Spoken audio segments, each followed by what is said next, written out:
Now we turn our attention to the Beatles. I have a suspicion that some of you who are taking the course may have just gone straight to this video straight away just because the Beatles are so popular and you wanted to hear about the music of the Beatles. This is really one of the most fun, for me at least, segments to do of the course.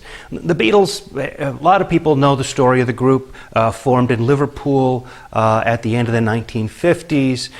Basically, northern England, Liverpool, and thought of as really kind of industrial, markedly middle class, but the Beatles' upbringings were not poor. Sometimes it's portrayed that they sort of grew up like characters in a Charles Dickens novel or something. It was not that way at all. I mean, they had pretty good schooling. They didn't want for meals. They grew up pretty middle class with a lot of advantages. They weren't rich, certainly, but they were pretty middle class. After the group was formed, they played a lot of sort of tough stints in Hamburg, Germany. One of the reasons for that is Hamburg was, and the main strip in Hamburg, the Reeperbahn, was kind of the Las Vegas of Europe at the time. You know, what happens in Hamburg stays in Hamburg, kind of thing. And so they constantly needed music. And what the Germans wanted to hear was American rock and roll. Of course, it was prohibitively expensive to bring American groups over this. They brought groups over from London, and when they ran out of groups from London, they looked around England for other places where they could get groups. Hamburg is a port city, Liverpool is a port city. There was already a lot of commerce between the two cities, so it was fairly easy to go to Liverpool and find groups, and they brought a lot of Liverpool groups over to Hamburg at the time. The Beatles were certainly not the first. And so they got this gig, very young guys, not a lot of experience. George Harrison was underage, only 17 years old. At that time, Stu Sutcliffe was in the band. Ringo was not yet in the band. The drummer was Pete Best. And these guys played long hours in Hamburg. They would play 6 sets a night. Sometimes they wouldn't even play these sets in a row. They would alternate with another group, so it would be 6 sets over 12 hours. When you think about the songs of that time being about 2 or 3 minutes in length, how much music do you need to know? You need to know an awful lot of music. You're playing constantly 6 hours a night, 6 days a week. Since the same people are coming back, you've got to continually cycle through new material. The Beatles in many ways were almost like graduate students in popular music. They learned song after song after song, and they learned them in detail. Their cover versions are very close cover versions. Of course, then they came back to Liverpool and began playing the Cavern Club. They were billed as the Beatles from Germany, and people said to them, "Boy, your English is awfully good." Right? John Lennon used to love to tell that story. They gained popularity in Northern England once they came back. They were signed by a guy who had never managed a band before, Brian Epstein, but whose family owned the big series of furniture stores, a chain of furniture stores in Northern England, and all the furniture stores had record divisions. Brian Epstein worked in the record division in Liverpool and was interested in getting into the popular music business, so he took over the Beatles. He got them an audition at Decca because Decca bought a lot of records, or sold a lot of records to Brian Epstein's family, so they didn't want to upset the family. But the day they gave them was the 1st of January 1962. I mean, imagine. Well, I guess the studio's not being used on New Year's Day. We can have these Beatles kids from Liverpool come down. They made a demo tape. Brian Epstein shopped it around London. Nobody would take it. Dick Rowe, the guy who was the head of Decca, or would have made that decision at the time, famously turned the Beatles down, saying guitar bands are on the way out. He instead signed a group called Brian Poole and the Tremolos because they were from Brighton, and Brighton was a closer train ride than Liverpool. He eventually was able to live down the reputation he got as the guy who turned down the Beatles. The guy who picked up the Beatles was George Martin, finally, after almost everybody in town turned the group down. George Martin had been working for EMI, one of the major labels there, since 1950, and was producing records for an EMI subsidiary called Parlophone.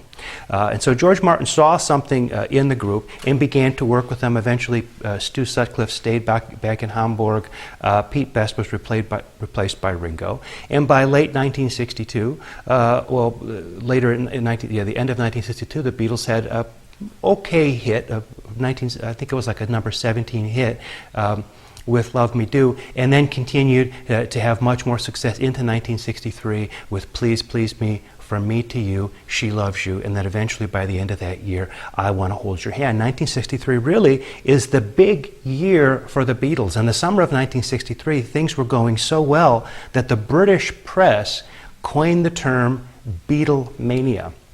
They were having such success that their success was, there was kind of a weight created in the sense that their success helped the success of other groups. And so in 1963, a number of British groups of what they called the beat music type, of course they wouldn't have called them British invasion because you can't invade your own country, right? So they were beat music type, Mersey beat kinds of groups, really started to have success. Not only the Rolling Stones, but Jerry and the Pacemakers and people like the Dave Clark Five, all starting to have hits in 1963. So much so that the Beatles' success and the groups that followed after them actually created the first year in British popular music where there were more British acts in the top slots of the British charts than there were American acts. So in many ways, the British success of the Beatles in its own is historically noteworthy, not even before we get to the fact that they came to America and conquered the world and all that. They changed something essential in Britain. They showed British musicians and British listeners that British music could be at least as good as American music, maybe even better. Well, by the fall of 1963, everything was really coming up roses for the Beatles. They play a big Sunday night performance at the London Palladium, which was sort of like their version of the Ed Sullivan Show. Then there was a Royal Command performance where they played for members of the British royalty. John Lennon famously introducing Twist and Shout by saying, "Those of you in the cheaper seats, clap your hands. The rest of you, just rattle your jewelry." It's funny because the Beatles their accents and everything about them from Liverpool marked them as coming from relatively humble beginnings. And so their charm in the UK had to do with the fact that they came from a humble standing in society, but were sort of tweaking aristocracy and tweaking the establishment, so they were really sort of the underdogs and thought of as perhaps not as sophisticated as the average person from London. However, when they came to this country, we can't tell the difference between English accents, a Liverpool accent, and the Queen's English and all that kind of thing. And so we all thought they were James Bond, cosmopolitan, and certainly because they had the British accent, much smarter and more sophisticated than us. So it turns out their success in Britain was based on a different kind of image than the kind of image they had in the US. The Beatles do come to this country in 1964. They appear on the Ed Sullivan Show, February the 9th, 1964.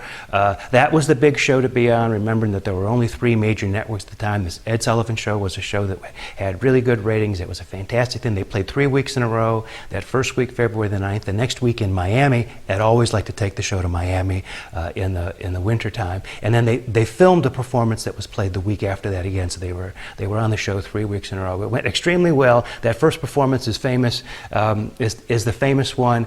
And as reports go, crime in the city of New York was actually sort of at an all-time low during the period when the Beatles were on the Ed Sullivan Show. Who knows whether that's accurate or not, but that's the way the story is often told. And George Harrison was fond of saying, even the criminals stopped for a minute to watch the Beatles on Ed Sullivan. Well, however it went, they had a #1 hit with I Want to Hold Your Hand. Capitol Records finally released a Beatles record in this country, and it was I Want to Hold Your Hand, after setting up a whole publicity campaign about the Beatles are coming, the Beatles are coming, the Beatles are coming. The first 4 hits were released in this country on independent labels, VJ and Swan. Capitol thought, nobody wants to hear British music in America.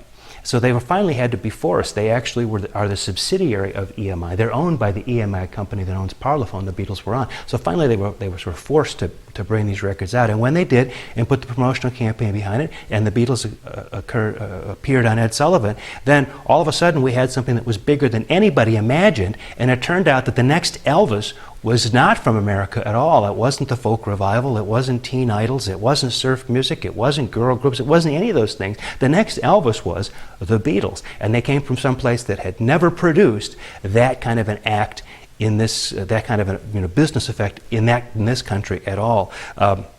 So when we think about the way the Beatles changed music in those years, I think it's fair to say that in 1963 the big thing that they accomplished was changing the UK music scene. Now for the first time UK artists competed on an even playing field with American artists and sometimes could even win. And they changed the ideas not only of the listeners, but also of the musicians themselves. The other thing is that when they came in 1964, they really opened up a whole new set of opportunities for UK artists. Once the Beatles came to this country, they launched something that we often call the British invasion. And it wasn't clear that the Beatles were even going to be the best of the British invasion groups. A whole bunch of groups sort of flooded into the country, all of them with mop-top haircuts and matching suits and British accents. And the press, kept wanting to tell the story that the Beatles were now not the hot new thing. Herman's Hermits was the hot new thing or something like that. It wasn't clear initially that the Beatles were going to survive and be as important as they were. In the next video, we're going to talk more about the Beatles as students of American popular music and how they helped really change the paradigm for what it is to be a rock musician in general during this period between 1964 and 1966.